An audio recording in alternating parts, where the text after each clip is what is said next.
It was supposed to be an ordinary walk around the neighborhood. The sun had just begun to dip below the horizon, casting golden light across the rooftops, and everything seemed wrapped in the warm, quiet calm of early evening. But for Lauren and Josh, that evening would change everything. They were just passing an old half-abandoned property at the end of the block, one of those places everyone avoids. Cracked windows, overgrown weeds, and a sinking porch hinted at years of neglect. As they passed by, a faint whimper stopped them in their tracks.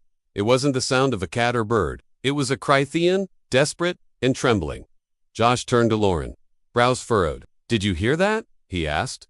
Lauren nodded slowly. They paused, listening. Another whimper, barely audible, floated out from beneath the house's sagging foundation. Without another word, they moved closer. The house loomed above them as they knelt near the porch. The space beneath it was dark and littered with debris, broken wood, plastic bags, rusted cans. Lauren squinted into the gloom and whispered, "Hello, is someone there?" At first, silence. Then the sound again, closer. Now, Josh grabbed his phone and turned on the flashlight.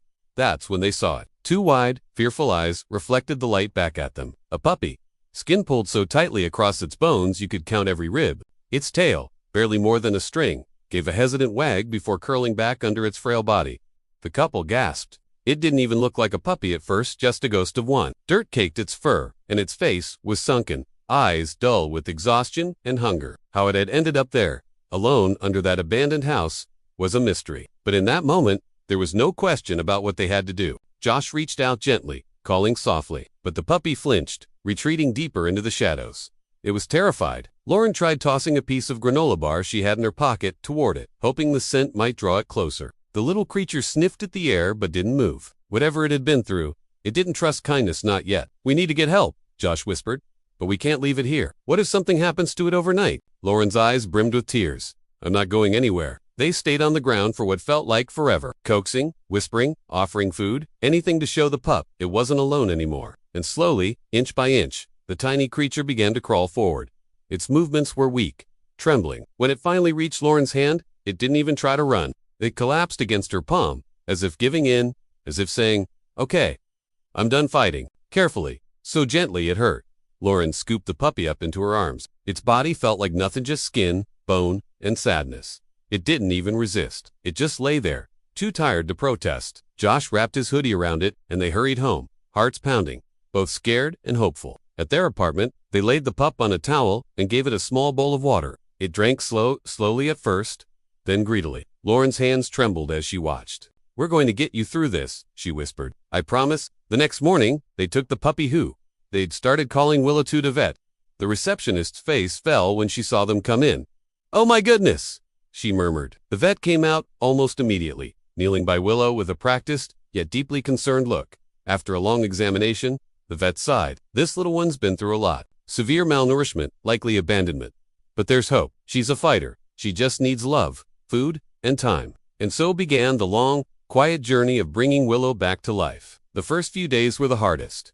She barely moved. She'd eat a little, drink a little, and sleep curled up in the towel Lauren had wrapped her in that first night. But every once in a while, she'd lift her head to look at them with those big, soulful eyes, as if trying to understand what was happening, as if still not quite believing she was safe.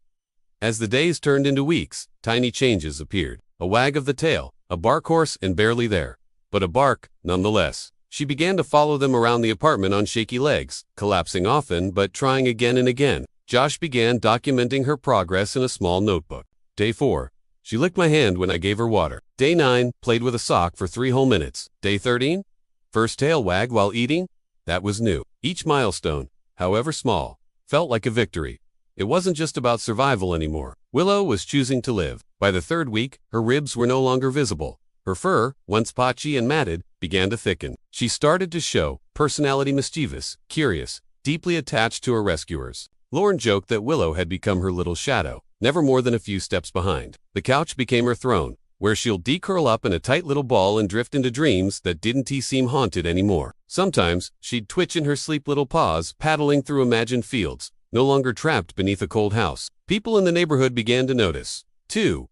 "Is that the dog from the old place?" one neighbor asked. "Why, she looks amazing." Lauren and Josh would smile, proud. "She's a miracle," Josh would say. But the truth was, Willow had given them something too. In the quiet moments, when Willow curled between them on the couch or nudged her head under their hands, they felt a kind of healing they didn't know they needed. One evening, about 2 months after they found her, Willow did something that made them both cry. They had taken her to the park for the first time, unsure how she'd react to open space after so long confined indoors. At first, she clung to them, but then, slowly, she stepped forward, one paw at a time until she was running, ears flapping, tail wagging, eyes bright with joy. It wasn't graceful, and she still stumbled, but it was freedom, and she looked back at them, mid-run tongue lolling out, as if saying, "Look at me, I made it." Willow became a symbol for the neighborhood of survival, of love, of second chances. Strangers would stop to pet her, ask about her story, tear up when they heard it. And every night, when she curled up between Josh and Lauren, they'd whisper the same thing they had on that first night.